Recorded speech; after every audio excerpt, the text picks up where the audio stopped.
in YouTube. We are now on YouTube. Watch all of our live episodes plus exclusive content in our channel at Radyo Katipunan FM. Don't forget to click subscribe and hit the bell to get the latest updates. To listen to music that uplifts the soul, follow JustCom PH on Spotify and JustCom Music on YouTube. Our music is also available on iTunes and Deezer.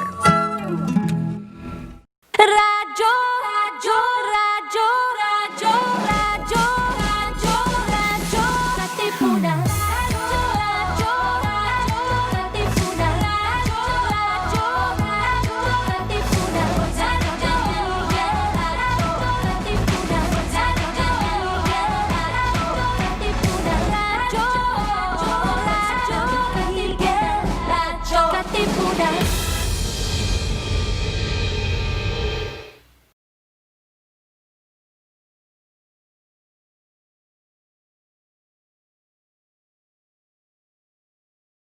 Radyo Katipunan 87.9 FM. Radyo, radyo, radyo, radyo, radyo, radyo, radyo, Katipunan. Radyo, Katipunan. Radyo, Katipunan. Radyo, radyo, radyo, Katipunan. Radyo, radyo, radyo, Katipunan. Voice of W Eagle kami, di mapipigil sa pagbabalitang tumpak at tama. Buhay Atenista, sa loob sa labas ng eskwela, ating ibibida lahat ng eskwela. Radyo, radyo, radyo, Katipunan. Radyo, radyo, radyo, Katipunan. Radyo, radyo, Katipunan. Radyo, Katipunan. Kawal ni Ignacio, Katipunero sugod. Todo sa kayod, punong at tulong. Ipag W Eagle, galing hiding at tigil. Blue and white, one big fight. Radyo, radyo, radyo, Katipunan. Radyo, radyo, radyo, Katipunan. Radyo, Katipunan. Radyo, Katipunan. Radyo, radyo, Eagle, radyo, Katipunan.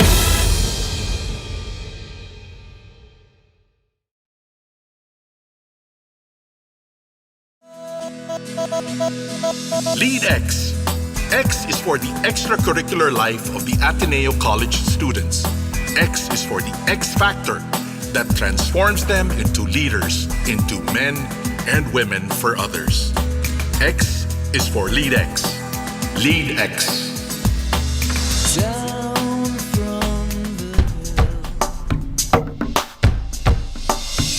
we stand on a hill between the earth and sky. Good morning, everyone. It's another Monday morning, October 12, 2020. You are still tuned in on Radyo Katipunan 87. Magandang umaga po. This is LeadX, your show about student activities, student leadership, and student life in the Loyola schools and in the Ateneo. Magandang umaga po ulit. Ako po si Gino Flores at kasama ko ngayon live from Cagayan de Oro, ang nag-iisang Roxanne Lopez. Good morning. Ayan, magandang umaga sa ating lahat. Kung naririnig niyo po ang aso namin, yan, kasama natin siya. Hindi ako nag-iisa. Ayo. Kamusta dyan, Ma'am Rox? Nako, ayan nga. So, okay naman po dito sa CDO. Medyo makulimlim lang ang aming umaga. Tsaka, kakaligo lang natin. Dahil ko hindi. Tapos may pakapit Ako din. tayo. Yan, cheers. Oo, Yan, good morning. Ayan. Oh, yan ang nami-miss ko sa OSA di ba? Yung pagka umaga, pagpasok natin, yan, may aabutan kang nagbe-breakfast or nagko-coffee. Diba? Oo, or yung mga naunang magpa-deliver ng McDo. Yan. Tapos minsan may inggit ka pa na, ano ba, sayang di ako umabot. Hindi ko Pa-deliver pala kayo. tinanong, papunta na ako, hindi nyo man Oo. ako sinama. Tapos ang sasabihin lang nila, hindi ka kasi nagsabi. Malamang malay ko ba? Oo, Anyway, di ba? yan, namimiss natin ang ating mga kausa. Yes. So, yun pala, marami tayong i-greet ngayon, Sir Ino. Ayan, oo. Unang-una na dyan, ang ating host. Oo, kaya po ako andito ngayon kasi nagpapahinga po si Sir Neil. Yes. Oo, So, mukhang injured si Sir Neil today. Oo, kailangan ng mahabang pahinga. Na-recover. Yes. Kaya, kung manonood ka nito, Sir Neil, mamayang replay, ano? So, we wish you well. Get well soon pala. And we wish you well. Pahinga ka dyan. Ayan, congratulations sa kanila. Yes. Congratulations. Yan. So, natuloy din sa wakas. So, baka next week, no? Pagka nandito na si Sir Neil, magpapakwento tayo kung ano ang nangyari sa kanya at sa kanyang love life nung weekend. Oo, nawalan yata siya ng girlfriend. Oo, nawalan siya ng girlfriend nung weekend. Ng last weekend. Oo, yan, gulatan.com. Ayan. Ay, balita ko nawalan kayo ng kuryente dyan din nung weekend. Di ba? Parang hindi ko na ma-keep track kung kailan ba nawawala ng kuryente dito. Yung last time na walang kuryente, yun yung reporting ko sa class. Ay, ang galing naman talaga tumiming, ano. Oo, Lahat yun naman. relevant times na nawawala ng kuryente. Yes, magaling talaga. Kami naman kung kailan nag-i-install ng ilaw para matest, tsaka nag-brown out. Diba? Galing. Or ito, pag may mga activities tayo, may gagawin tayo, nawawalan tayo ng nag-restart yung laptop, mga ganyan. Alam talaga ng Yes. ating mga device, ng ating printer. Alam nila. Pag may ganap, ayan talaga. So, Ayan. Pero dapat ngayon, Ma'am Rox, medyo sanay na tayo sa patay sindi na ilaw kasi 73 days na lang, Pasko na. Kamusta ba dyan? Marami na bang Christmas lights set up? po, dito sa amin, hindi naman ako masyadong lumalabas. So, wala akong alam kung kumusta na lumalabas. Ang alam ko lang, may nagsha-Shopee na ng mga Christmas lights. Ayan. Yung mga Christmas tree yata, medyo nila tinatanggalan na ng dust ng mga agiw para ready na masaya. Ayun pala, naalala ko na tuloy kasi nga parang nakakamiss yung mga get-together, hindi natin nagagawa. So kahit nung September, yung mga kaibigan ko, nag-exchange gift na kami. Nagbunutan na kami. Kasi sabi namin, wala tayong magawa, mag-exchange gift na. Baka susunod i-advance nyo na yung mga birthday gift nyo next year. Parang hindi naman, sir. Palagi naman kami naka-Shopee. Kahit last year, nag-practice na kami na naka-Shopee or Lazada yung aming mga gifts. So parang, ikaw na magbayad. So parang this year... So tapos para ipapadala nyo na lang din. Galing ah. Kasi nga mga tamad yung bumili yung mga friends ko. Hindi talaga sa pandemic. Hindi siya brought about by our situation. Tamad lang kami. Pero kita mo, meron palang purpose ang katamaran. Lalo ngayong pandemic. Diba? Parang sa ganitong setup, parang tawang-tawa kami. Ay, nag-practice lang pala tayo last year. Parang yung mga ginagawa ng mga social media people, di ba? Na parang dati hobby lang, pero ngayon full-time job na siya because of the pandemic. Of course. Marami ng iba-ibang pag-gimmick ngayon. Sir, hindi din natin babatiin din natin si Sir Aaron. Dahil kanyang birthday ngayon. 35th. Ayan, happy 35th birthday. Mr. Aaron Silyuktay, ayan. Nakikinig ka ba ngayon? Kung hindi, ayan, mamaya kailangan may paletsyon tayo dyan. Ha? Ano ba last year? Ayan, baka meron na siyang libreng kape naman. Oo. Ano nga ba last year? Alam ko hindi nakakaskip ng libre si Aaron eh. Ano ba nangyari? Parang tagal na kasi. Diyos ko po. Hindi ko Oo. maalala mo na doon. Yung ano yata, yung memory ko parang hanggang March lang eh. Hindi ko na alam nangyari before March. Yung memory ko po this week lang. Yung last week. Yung Natalo pala ako. di kaya ng utak ko. Oo. Pang ano lang pala, pang flash drive lang yung memory. Hindi naman lang talaga nag-hard drive, no? Flash drive. Oo. Pang ano, pang Google Drive basic package. Yung puno na agad or yung parang nakakailang movies ka lang tapos wala na, hindi na niya kaya. Kung hindi po tayo nag-radyo katipunan, hindi ko po babalikan ang mga nangyari ng nakaraang linggo. So buti may radyo katipunan at siya mapapalook back. Ano nga ba nangyari? Oo. Napa-examine ka na hindi oras. Oo, speaking of examine.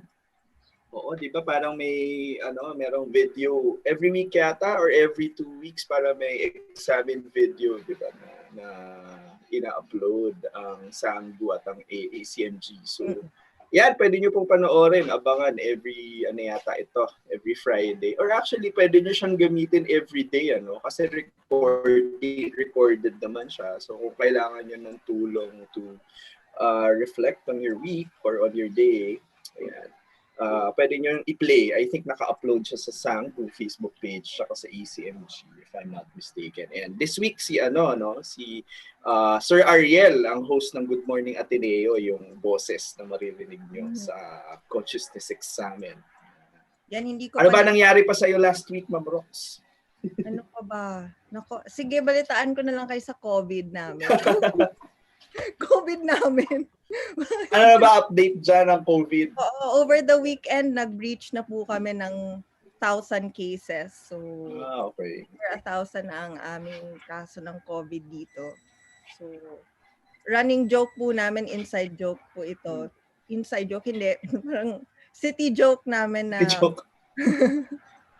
City joke siya na parang COVID lang yan. Sino ka? Parang it's an immortal city dito sa Uishi. Ayan, di ba dyan yung nag-sale na ng sapatos na mahaba yung pila na nag-national news? Oo, sumikat nga kami, infamous pa, Diyos ko Lord. Oo. Naalala ko yung mall na yun. Buti nga hindi ako napapunta. Naku, maninews tayo. Pero same, feels, di ba? Kahit ako naman siguro kung magsisale lang ganun, parang magdadalawang isip talaga ako kung pupunta ako o hindi. Pero much more yung pupunta ako. Pero yung tipo kasi nga may COVID, di ba? Pero kumbaga naintindihan naman natin yung mga yung mga buyers talaga. And I think it's also the responsibility of the shop owners to make sure that the buyers are safe. Yes, to implement protocols din. Yes. So, di ko alam kung nakaka-relate ang ating mga nanonood or nakikinig, pero parang over time, we have been in lockdown for sobrang tagal na. So parang less na yung impact. Oo, di ba? Parang nasasanay na tayo. Maganda kaya yon or hindi? Pero sana hindi kasi sana hindi kasi mapapagod tayo mag-resist at mag-demand ng mas mabuting mga sistema. That is true. Na hindi puro lockdown lang, di ba? Ang alam. Oo. Pag naubos na natin lahat ng mga adjectives or modifier sa pag-describe ng ating ng ating lockdown. So, sana naman, no? Baka naman. Beke enemy. Ano ba ibang nangyari? Ikaw, Sir Ino, kumusta naman ang iyong last week? Kumusta ang last week? So, okay naman. Ayun, yung intact natin, di ba? Yung for freshmen, yung tuloy-tuloy na siya. So, yan. Mini-message ko nga. Yan, kami rin nila, Sir Neil, minsan nag-uusap sa chat na parang iba yung character talaga nitong semester na to, no? So, lagi natin siyang napapag-usapan during meetings, saka dito mismo sa LeadX. So talagang it's a learning experience for all of us. Ikaw din, di ba, Ma'am Rox, nag-grad school ka? Yes. Yan. Kamusta So, naman?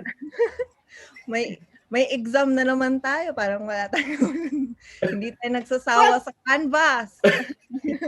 Paano kayo nag-e-exam sa Canvas? Yan. Ano ba ito? Asynchronous naman.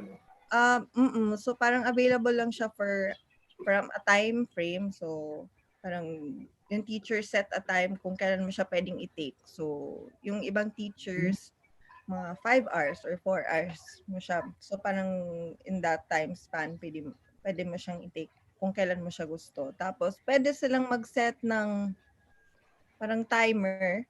Pero meron din naman akong na-take na wala. So parang bahala ka sa buhay mo. Mag-open notes ka dyan. Tapos meron din tayong teachers na parang binibigyan nila ng second attempt. I don't know with other teachers. Pero, sana all. Oo, yung isang exam ko, Diyos ko po, meron parang yung first attempt, dun ko lang natutunan yung mga bagay-bagay. Parang it's weird and surprisingly, parang taking the assessment actually helped me learn. Kasi binibigay naman nila yung answers. And then, nung second attempt, ayan. So, okay na tayo with the second attempt. Hindi na tayo bagsak. Ano siya? So ano to? Multiple choice or ina-upload mo ba yung answers? Multiple choice, sir. Yung mga natitake ko. So, hindi ko alam. So, dalawa lang naman ang subjects ko. Hindi ko alam sa iba if meron silang other forms. Kasi I think pare-pareho yung mga format. May mga online discussions, tapos graded, tapos yung exams na tinitake ng mga learning checks, multiple choice naman siya. Pero minsan mahirap nga kasi parang kung nakikita niyo kung meron kayo na, di ba lumabas nga yung mga modules last week. So, ng DepEd. Last week pa ba yun? Yung DepEd module. Oo, so, may yung nag-viral. nag-viral nga yung ating mga post ng parang ano ang orange? Letter A, kulay. Letter B, prutas. Parang ganun. Minsan ganun yung mga exam. Ano ba yan? Oo. Tsaka ang kawawa tayo lahat, di ba? Kasi ito pala yung mga, siguro ngayon lang na-uncover na ganito pala yung pag-design ng mga modules. Ano? And on the other hand, nasisisi din yung mga teachers natin, di ba? Merong mga nagde-defend. Yes, pare-pareho naman tayong nahihirapan. So, yun nga. Pag may nakikita po daw tayong mga problema sa modules, ay sabihan ang mga kinauukulan. Hindi ko lang alam kanino sa dapat magsabi doon. Kung sino ba yung diba, may email ba dyan? May Twitter ba ang ating DepEd? Parang gano'n, parang wala aabot sa kanila. I think meron silang call center, di ba? So, tignan natin kung paano nila yan naayusin. Kasi tapos, I think, kakatapos lang ng ano ba? Ay, sige sir, go lang. Ay, hindi, go. Parang, go lang.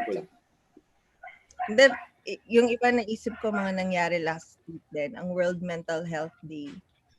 So, yan, kakatapos din. Na natabunan ng 10-10 sale kasi sabay sila. Baka yun, sir. They go together. Yes. Oo. Actually, totoo naman yun. So may studies naman talaga, di ba, na nakakatulong ang pag-shopping. Hindi ko lang alam sa pagtingin ng White Sand Beach, pero yung pag-shopping, alam ko may talaga dyan. May literature about buying stuff. And, yes, retail therapy. Retail therapy. So, hindi ko lang alam hindi, natabunan talaga sila ng kasal ni Sir Neil eh. Yes. 10-10. Yan. For a 10-10 couple. Yan. No longer single at 30. Si Sir Neil. Tsaka isa lang din naman. So like many other things na nangyari nung lockdown. Ayan. So nagkaroon tayo ng syempre tuloy pa rin ang buhay kahit delikado, kahit may virus. Wala kailangan pa rin tuloy ang ikot ng mundo. So itong mga ganito, no, yung mga nangyayari, kung ginawa naman ng tama, I think wala naman magiging problem. And maganda na rin tong segue sa topic natin today. So, isa to sa, ako, interesado ako dito particularly because I want to know, kasi Ateneo has been doing this for several years already. You know, we send out students abroad, and we also receive foreign students in the university. Yan, si Ma'am Rox, ano yan, coordinator natin yan, ha? Formator assigned natin yan for, for ASEC, yung student exchange program natin. Which is makakasama natin sila this morning. Andyan si Hana. Yeah. So ang topic natin today ay ang ating mga stories from students who went abroad during and before the pandemic. So we're gonna hear about their stories, kung ano yung mga na-experience nila before and during the pandemic, nung bago magsimula yung lockdown, and then during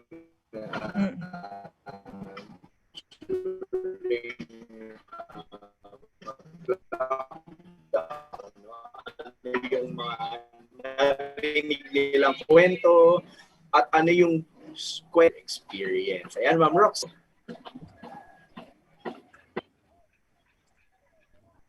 Yan. Yan, unahin Wala natin. si Sir. Yan. Wala ba ako? Yan. Sino Ayan ang na, ating okay. mga... Ayan. Sino ang ating mga guest today, Ma'am Rox? Ayan. So, ang ating mga kasama, nabanggit ko na, si Hana, ang ating president ng ASEC, Ateneo Student Exchange. Makakasama din natin si Hazel. So, mamaya kakwentuhan nila tayo kung saan sila nag-JTA. And then si Angela. Pike. Baka magkamali ako sa pagsabi ng kanilang mga ba? pangalan. Pike, no? Yeah. Pike, tama, di ba? Right. Yeah, yes. And then, of course, we also have Sam Wong.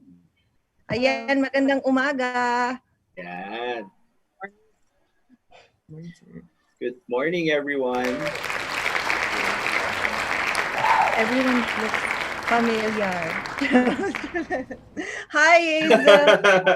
Ayan, Norbert kasi si Hazel, so floor mates kami before. Yeah. And then, of course, Hana, ang ating magandang Cool. Hana. And then si Pike. I think si Sam lang, personally, ang hindi ko pa nami-meet. Char. Close. Ayan, kumusta kayo? Good morning. Maybe our guest can say a few greetings, and then baka meron kayong gustong batiin ngayong umaga. Starting with Hana. Or maybe, sige, hello to my EB na nanonood. Thanks for waking up early for us today. Yan. Good Maybe Pike can go next. Oh, I was gonna say our EB din eh. So, hi guys. Yan. Kasi si Pike, ang Executive Vice President ng ASEC, right?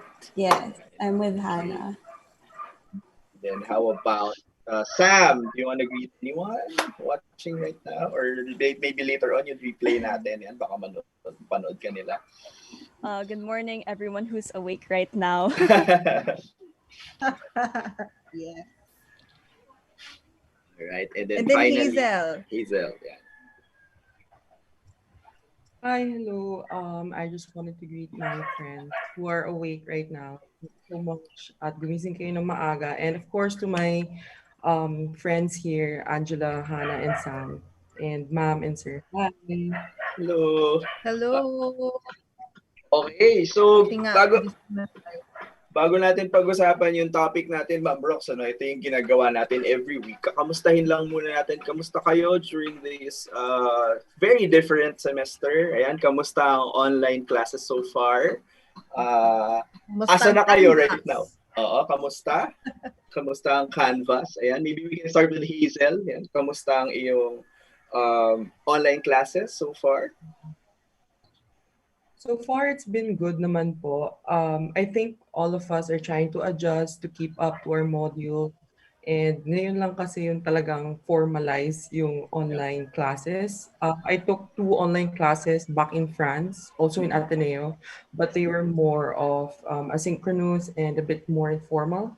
And right now, it's more synchronous na yung modules, although hindi harap-harap na nagzo-Zoom. So I guess we're all learning to adjust and adapt to it. Yeah, from coming from partial or very minimal online classes, now we have parang 100% online. Yeah. All right. How about you, Sam? How's your online classes so far? So far, they're okay. Not too heavy, honestly. Just like Hazel, my partner's school also held online classes for the remainder of the semester. And I think that was more intense because it was crash course style. So parang 2 days in a row, it would be 6 hours a day, ganon. So I think this setup is way much better than a crash course style. Yeah. Kamusta ba ang Zoom? Marami ba, like in a day, how much Zoom calls do you get?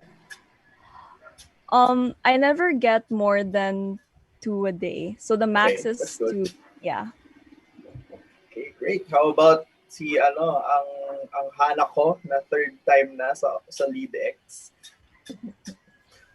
Suki yata to si Hana, pwede na siyang maging Oo. host. Actually, si Hana yata yung isa sa mga last guest natin face-to-face bago nagka-lockdown, di ba? Anong topic mo? Anong topic nun, sir? Naalala mo, Han? What was that all about? Parang maalala eh.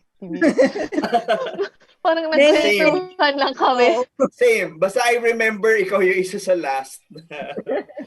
Oo, parang Nag-guest. ganun ata. Yeah.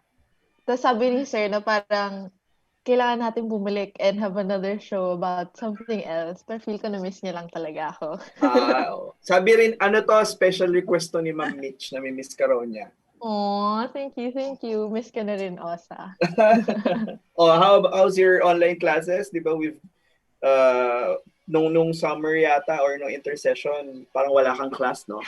May class ako. May class ka ba? Okay. And then how is it different right now? Well, I think it was easier for me to adjust because I had intercession. Pero TBH, parang stressful pa rin siya.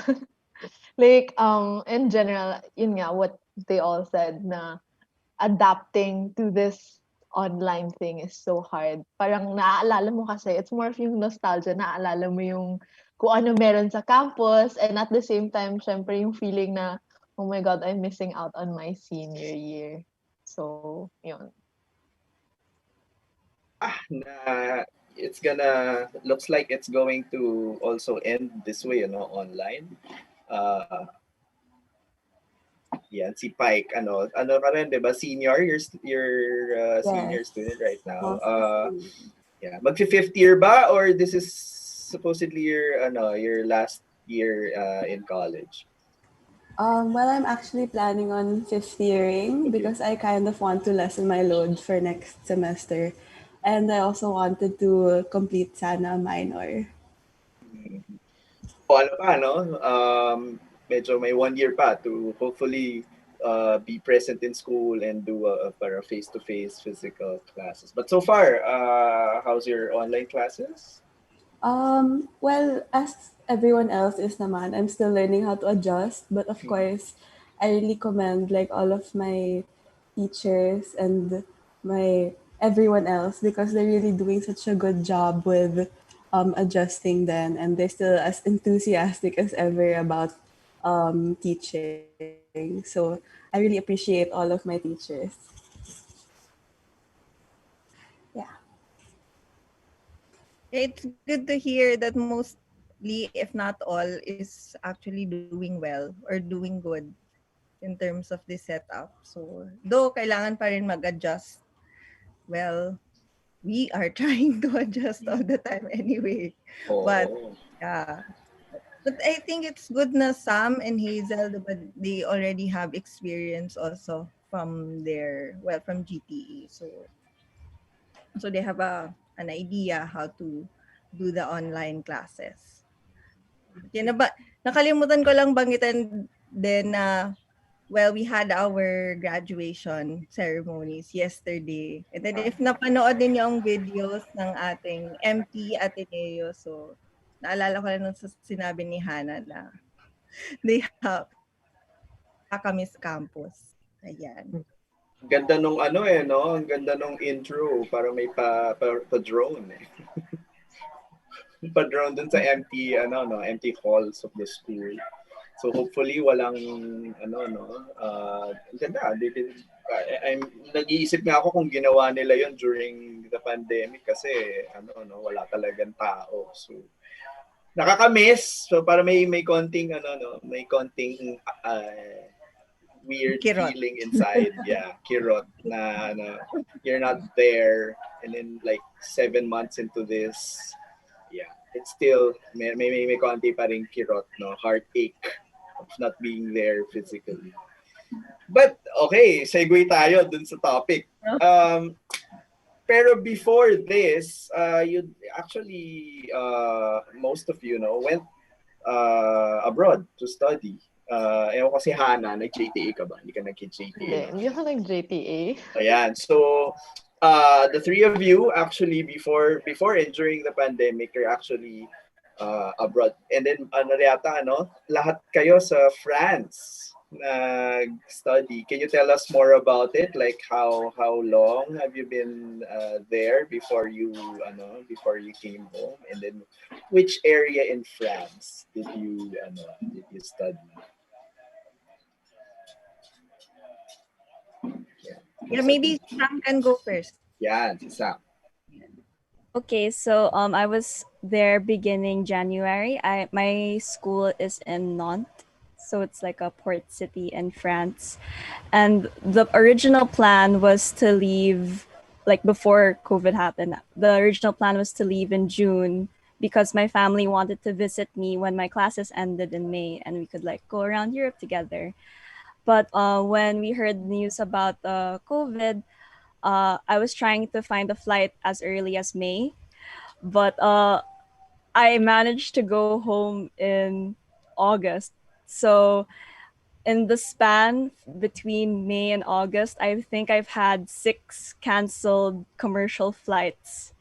Yeah, it was very heartbreaking to receive 6 emails saying, sorry, your flight got canceled. But yeah, I ended up flying back home, not from France though, from Switzerland, around late August already. Yeah. Okay, so you're actually just a few weeks back. Yeah, it's maybe less than 2 months actually. All right, we'll go into your story later. How about interesting? Hindi na ako makaintay. Hazel, how was your when did you go to France, and then when did you come? So I actually left the Philippines New Year's Eve, December 31st. And so I had like 3 New Year's Eve celebrations. At first, I was here in Manila, and then in Taiwan, my connecting flight, and then of course in Paris. And then I got home. Sorry. And then I got home maybe mga August first week, and I only had one canceled flight, unlike Sam. And I was lucky and fortunate enough that I was able to roam around Europe for a bit. We went to Switzerland, Monaco, Nice, around France. So at first, we had a lockdown for 2 months. And then after, we were able to roam around naman kahit papano. So, well, hindi siya something na as sad as people would think that it has been. It was actually such a good experience. And we were able to bring home a lot of memories, a new language, a whole new experience, and a whole new learning. most out of it. Nandun ka na rin lang, di ba? Alright. We'll go into your story also as well later. How about si Pike? Well, for me naman, I arrived, I think 2 days after Hazel because I left on New Year's Day. So we met up in Paris, January 2, I think. And then I was there until the very start, siguro, of COVID. So I was able to go home before lockdown in the Philippines. Um, yeah, I guess everyone in my family just panicked. So they were like, go home na. And I was like, okay, fine. So I was one of the very first people in the group of exchange students who left. And that was the time where everyone was still like, no, it's just going to be a 2 to 3 week thing. Just stay, let's see how it goes. But then, yun nga, Duterte, he announced the lockdown on March 14. So I was able to go home naman before that, luckily. When? When were you able to I flight think and I think my flight was on March 13 actually. Wow! Yeah, so I got here like right in time talaga. Just in time. Yeah. And si wow. Okay. And then si Hana. Hana, how many saan ka Parang, nagpunta? sa Pilipinas lang ako. Hindi na, I mean, ASEC has, di ba, international members. How Yeah. many students were here nung, just before the lockdown? May, ba tayo? May figure ba tayo? 100 plus. So, di ko na maalala. I'm bad with numbers. So, di ko na maalala yung exact number. Pero yeah, Alright. we had 100 plus students. And alam mo, sir, sobrang parang cool nga how yung mga kwento nila, sobrang same din sa exchange students natin dito. Okay. Like, yung sila, Sam and Hazel, yung parang nagpapanik sila na mag-book ng flights and at the same time, just making most out of the experience. Ang dami actually nating exchange students who extended din. Parang instead of going home before the lockdown, parang hinintay na lang nila until medyo matapos siya. So, we had some in Siargao, we had some in Subic. Parang naging native na rin sila doon, di ba? Sobrang cool. So they went But outside then, Manila yeah. at some point, But no? we had a few din na nandito, pero mostly parang they decided to just go out and explore, di ba? Parang have fun while they're at it. Ano ba? But we also had a few exchange students who, no, majority of our exchange students rushed to leave the country before the lockdown, or at least parang earlier part of the lockdown, which, alam mo, medyo gets din naman natin. Kasi kahit kami, sinasabi namin sa kanila na, hindi, okay lang yan. Parang a few more weeks and it'll be back to normal. Kasi parang, ang sinasabi pa nga namin, sige, mag-plan kayo ng trips, di ba, or something. Tapos, pagkatapos, balik na lang kayo sa Manila. Pero yun, parang, di ba? We know what happened after. Kasi wala Wala naman na. nag-expect, di ba? Wala talaga nag-expect that it will Yeah. be this long. I think Yeah. even OSA, when the lockdown was announced in March, we were actually thinking about na this will be over by May or June, just in time for the new school year. So everyone was really naman talaga surprised. Yeah. And I think the worst part about it is that we had a lot of the parents here. Kasi this was prior to Holy Week. So parang feel nila lahat na magbabakasyon na sila with their families. So their families really flew in from Europe to be with them. So ang dami naming parents, ganon. Tapos funny story is, ang dami din na stranded. So we had exchange students and their parents stranded in Palawan, in the other places, na hindi talaga makauwi kasi wala nang flights pabalik to Manila. So, yun. Medyo cool lang rin. And at the same time, scary. I can imagine lahat ng mga nakakausap ni Hannah at that time, facilitating and then answering questions. So paano pala yun? Parang nakauwi ba sila? Parang at what point kailan sila nakauwi or what happened during those times? Actually, sobrang, alam mo, this was really all thanks to the Office of International Relations. Like, sobrang, kasi diba, we're their student arm. So, we really worked together to make sure na makauwi yung mga students. Like, even nung lockdown na, tas di na, di ba wala na mga Grab? Sila talaga yung nagko-coordinate to make sure na may ride sila papuntang airport and stuff like that. So, sobrang okay. Ang nangyari is for the students who were stranded in islands around the Philippines, we asked them to contact their embassy. So sobrang parang, wow, sana all talaga. Yung embassy nila magpapadala ng plane to pick them up from those Yeah. places. So yung mga nasa Palawan, pinick up sila from there and yung mga other places, yun. Wow. Anyway, that's really something, especially from especially yung islands natin are very remote, diba? It can be very remote, so for them to send planes there is really parang something na talaga, wow. Iba talaga kapag first world country na maraming funds. With our Okay. with Sam and Hazel, hindi naman yata sila nasundo, na-cancel pa ang kanilang 6 times.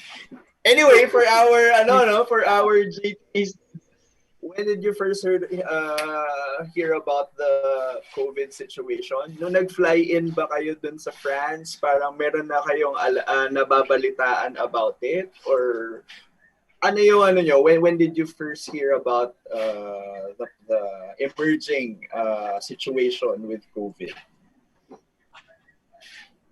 For me, I think I heard about it as early as February. Like, my family was always texting me like, "Please bring hand sanitizer all the time. Don't shake hands if not needed." Stuff like that.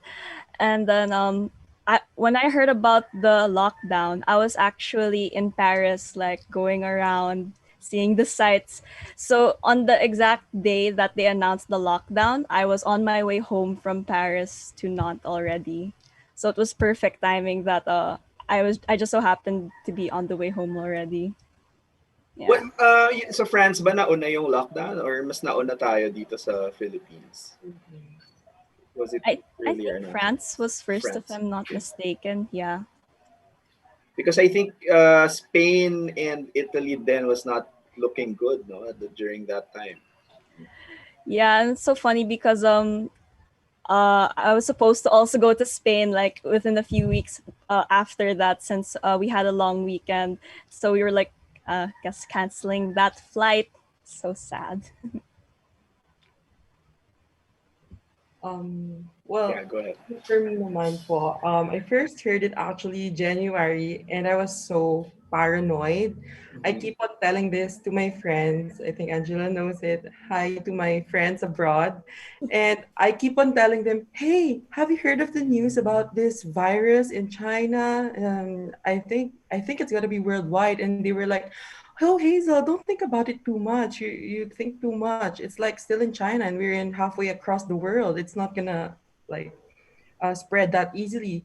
And so it was really shocking for all of us when March came. And at first, it was Angela who first announced that, oh, I think I'm going home because the Philippines is going to have a lockdown already.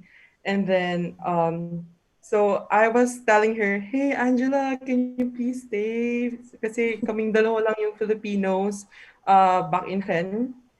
And then I was like, Angela, come on, stay. And then we had this one night na before she left, talagang we were parang heart to heart na medyo ano na. Kasi we went out, all of us went out and medyo heart to heart kami. Na parang, well, to keep it short, Emily in Paris is so accurate, except that sometimes their attitudes are a bit more ganon.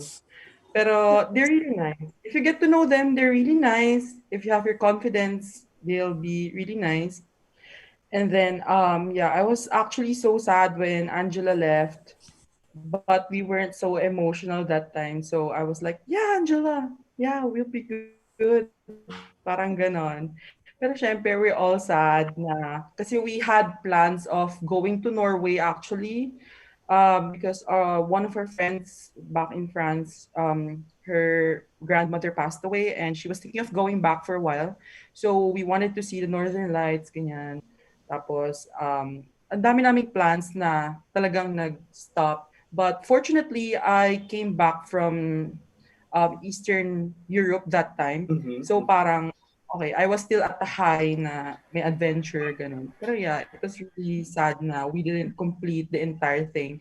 Na balak pa namin ni Angela, sabay kami uuwi, ganyan, sa June. Pero yun.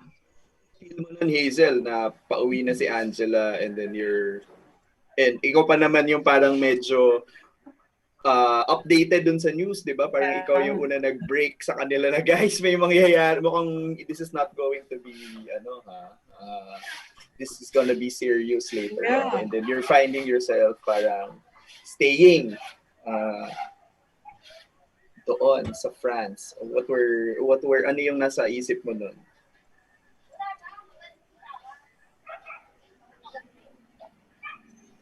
Yeah, go ahead. Yeah, actually, all of them commented na parang, hey, Hazel, we're surprised. You're not the first one to go home. You were like also freaking out about this situation already. And then, I'm not sure. Kasi parang I felt na it was like a one whole year of preparation. JTA is like such, I mean, it's such an parang arduous experience. Medyo, ano siya, medyo maraming proseso, and it has been one whole year that we processed this. So I thought na sayang naman if I'll just cut it short. Kaya parang I wanted to try to stay and get the full experience. So yeah, I'm still happy though that I stayed for quite a while.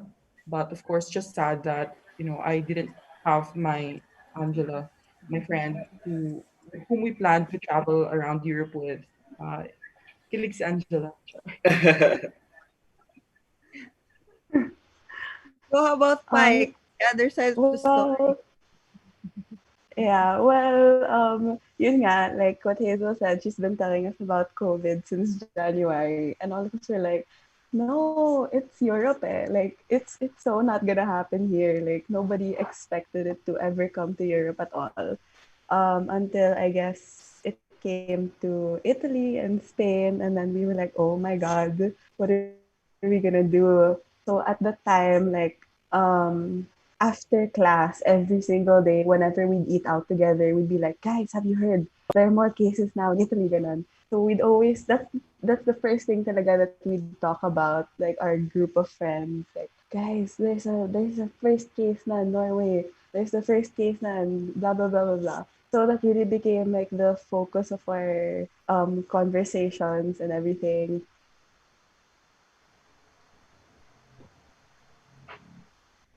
Told us like the Americans told us like, oh no, Trump is gonna send us home, so we're all gonna have to go home. And then that's when everyone started panicking na mga March.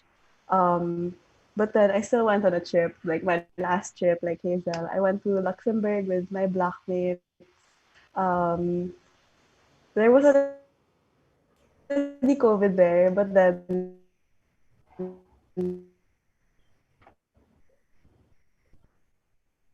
And then compared to, I think, the other parts of Europe, Luxembourg, so yeah. Yeah. Ayan, medyo choppy lang si Pike. Sayang, meron pa naman ako itatanong sa kanya about Magkano yung train pa Luxembourg, charot. Baka nga nag-train lang sila di ba? Mostly yung trips niya lang are on di ba? Trains. Very short ride lang from using trains. Siguro yung next question ko, no? How did your parang at some point, di ba, you have to decide whether you will go back or you'll come home or you'll stay there. Para I'm curious to know ano yung naging process of deciding, para what are the key indicators that you're maybe watching out for, what that led you to decide whether to stay there or just go home. Siguro kay muna, tuloy natin yung kwento kay Pike, 'di ba? Kasi you're the first one to leave. So, what was the decision process then? Parang ano yung mga nakita, what did you see, what did you hear, what did your parents hear that made you decide na parang okay, maybe it's time to come home? Well, for me naman, I think it was mostly like the panic of how big COVID could get, and really the panic of being in a different country during a pandemic. Because, well, my French wasn't good, and I couldn't rely naman on my friends who were fluent in French because they could go home then. So I was scared na if I did get it, or if I had a fear of like I had it na, parang I wouldn't really be prioritized in a way that I'm not a citizen. I can't speak French, so parang it's gonna be hard to communicate, especially if I get it. So I think that was really the factor that made me want to go home talaga. Like I just wanted to be safe at home rather than be abroad and kind of at risk. So there. Ano ba? How are the French people parang taking it then? Parang wala ba? Deadma lang? Or para ba tong sa Philippines na masks agad? Or how are they like? Well, they didn't wear masks kaagad. Like, when people were wearing masks na in the Philippines, they weren't pa in France. I think that's because then, like, there weren't a lot of cases in France. But then, before going home, Hazel and I tried to shop, like, hoard stuff. Kasi yun nga, like, we were so scared, like, when will we get to go out, diba? And it's so hard din kasi to find masks there, like the masks that actually would work, because they don't really have like big Watsons or Mercury drugs where you can just go. There are specific stores talaga that you have to go to buy that. So we tried buying hand sanitizer, toilet paper, everything. But then the one thing talaga we couldn't find was alcohol or hand sanitizer. So that was all gone. So I think they panicked in that sense, like, like everyone else, like, okay, we have to get everything right now. So, Kasi there's a lot of alcohol there, but not the rubbing kind. Yeah. yes. Totoo. Exactly. Yeah. Kasi I think, I'm beginning to realize na yung alcohol pala, yung like the ones we have here, is just parang lang natin yon. Parang thing lang yata sa Pilipinas yun. Because even in Thailand, they don't have that. yung alcohol-based na sanitizer. For some reason. Hindi siya, thing lang yata dito yan sa Pilipinas. Yung face mask is parang, before, when it started, it's an Asian thing, di ba? Parang trend yan dito sa Asia. Diba? Parang wearing masks in the buses, on the subway. Kasi parang pag sinisipon ka, the point is not to infect people. Parang ganun yung sa Asian thing about masks. How about Hazel and Sam? Parang what were the factors then that parang, okay, I'll just stay here, or Sir, continue ko na lang din yung kay Pike since we sige. First of all, thank you so much sa OIR. They were really very hands-on. It was a continuous decision na push and pull, na they were asking us if mas better ba to come home. Like si Sir Eli, si Ma'am Rojas, they were really super hands-on. They were giving us options. They're trying to contact our embassy. They were trying to contact our contact here in Manila sa embassy ng France. So yeah, like gaya din ng sinabi ni Pike, in France, like hindi din talaga uso yung rubbing alcohol. Even yung like not as a joke, yung talagang rubbing alcohol hindi uso sa kanila. It was more of an alcohol gel. And then, so what we did was like, we went out and like, yung hindi rubbing alcohol, sabi namin na yun siguro yung magpapatay ng germs, ng bacteria, ng virus sa katawan namin, ganon. So, we did that almost every night before Angela went home. And then, so ganon. Tapos, when Angela was about to go home na, everybody was also starting to decide na to go home kasi the cases back in their countries were also escalating already. And yeah, so what we did as a last day celebratory thing, yeah, Angela and I, we shopped. Actually, siya lang yung medyo nag-hoard-hoard pa kasi ako parang parang stay muna ako, ganyan. Parang I want to stay pa for a bit. And then we had this wonderful dinner in a restaurant in Ren. We have very limited options since Ren is a really small city.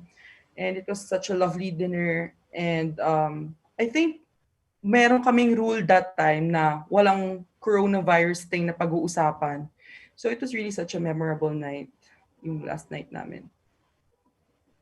May cute chef din ba doon? Doon sa Ay, nako. ano yung restaurant. Meron. Sorry, pero kakatapos ko lang ng Emily in Paris eh. marami, pero medyo kailangan mag-French para, para, No special favors. Practice na din. How about Sam? And your decision to stay, and then tell us very quickly about the canceled flights. Ayan, mabilis lang. All right. So my parents, when the lockdown happened, my parents told me na, oh, maybe it's more prudent if you stay because we don't like the idea of you going to an airport during a pandemic. And my B&B contract would last until May naman, end of May. So that was the reason why I just chose to stay na lang. But then when May came around, talagang walang flights, and then my contract was about to end na. So my parents advised me, maybe you should go to Paris na, so that maybe you'll have a better chance there. And at least, like, if you do find a flight, you're in Paris already.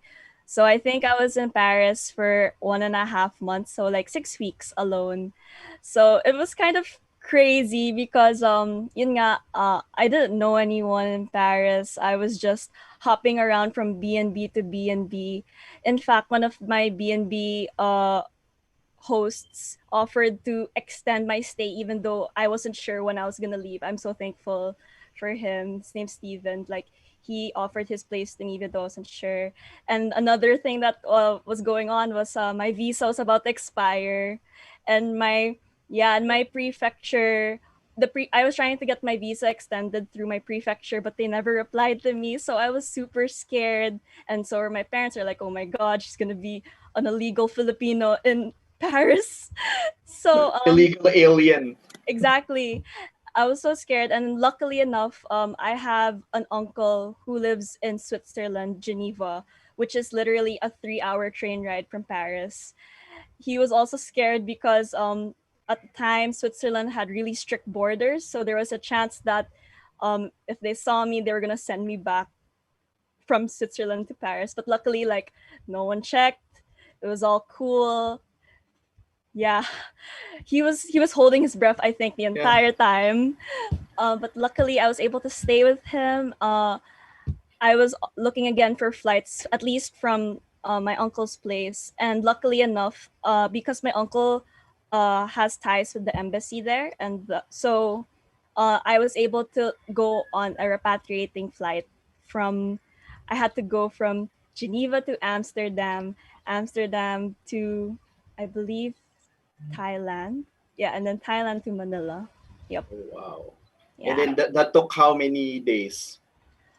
It just took around 2 days because the layover in Thailand was just to gas up the plane because it came directly from Amsterdam to Manila. Yeah. And that's actually, but 2 days is for a flight, huh? That's already long. Or maybe, yeah. And luckily enough, like because my uncle was so worried that, you know, I was gonna be an illegal Filipino in Switzerland, but luckily the mission there was very helpful. They made sure that I could contact all the necessary offices, and Switzerland was like, oh, don't worry, we extended the visas of people in Switzerland for like 90 days. So technically, I could have stayed until November. Oh, wow. Yeah. But we're glad that you're back. I'm very glad I'm back. Yes. Yes. Okay, so, ang sarap ng kwentuhan na to, but we only have 30 seconds. Siguro as a final question, maybe just share one word that describes your experience or learnings in the past few months na either nakauwi kayo that the JTA was cut short or that na yung experience and learnings while you're there during the lockdown. Maybe we can start with like one word to describe your experience. One word would be independent. How about Hazel? Try make it because it's like the dream. It's like really the dream. Yeah. And then finally, Sam. I think one word I use to describe it is enlightenment. Wow, I'm glad to hear that kahit papaano we made most of what we can during the pandemic, and this is still part of the journey of college life and whether it was cut short or it was extended, hopefully meron tayong natutunan and we can share in many platforms like this one. Thank you so much for joining us today, Sam, Hazel, and Pike. Sana may part 2 para mas makwento natin in Plan mo length yung share. i-schedule Yes, mo. I will definitely. Kung hindi sa Radyo Marami Katipunan. pa ako tanong kung kumusta Yes. sa Paris. Ako din kung hindi sa Radyo Katipunan, we'll do this on the Oo. OSA page. Yeah. Yeah, Hazel. May Yeah. dito. Yeah, hello. And then finally, Hannah, meron ka pa plug very quickly lang. Yes. I have a quick plug. See, hindi na ako nakakwento kasi wala na tayong time. Yeah. Pero like on behalf of the Office of International Relations, parang if there are any freshies or sophomores watching, please contact your JTA coordinators for the application process for JTA Fall 2021. Again, parang everything's still being finalized. Wala pa tayong sure process talaga. Pero for SOSE, please contact outbound.sose@ateneo.edu. So that's Dr. Patricia. Then for SOS, that's outbound.sos@ateneo.edu. That's Dr. Pilar. And for JGSOM, it's outbound.jgsom@ateneo.edu for Mr. Matthew. And lastly, for SAW, outbound.so@ateneo.edu for Mr. Reyes. So, yun. And JTA is back starting 2021. Yeah. So we want to thank all our guests. And today, join us, Mabrox. Yan, salamat sa ating mga guests for your kwento. Manunood na ako ng Emily in Paris. Yeah. O then, para muna tayo, moratorium muna tayo sa K-drama. Alright. Naman tayo ng parte ng mundo, sir. Yes. So that's it for LeadX this Monday morning, October 12th, 2020. We will see you again next week, same time. Same Facebook pages on Radio Katipunan 87.9, on OSA, and on Ateneo de Manila University. Once again, I am Gino Flores.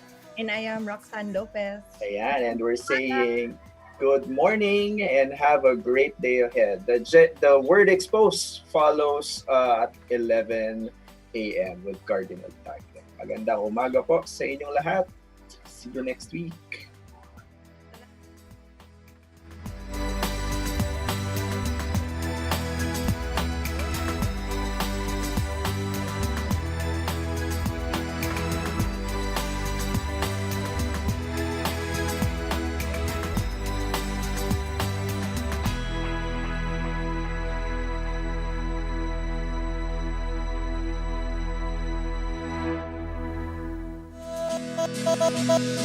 LeadX. X is for the extracurricular life of the Ateneo College students. X is for the X factor that transforms them into leaders, into men and women for others. X is for LeadX. LeadX.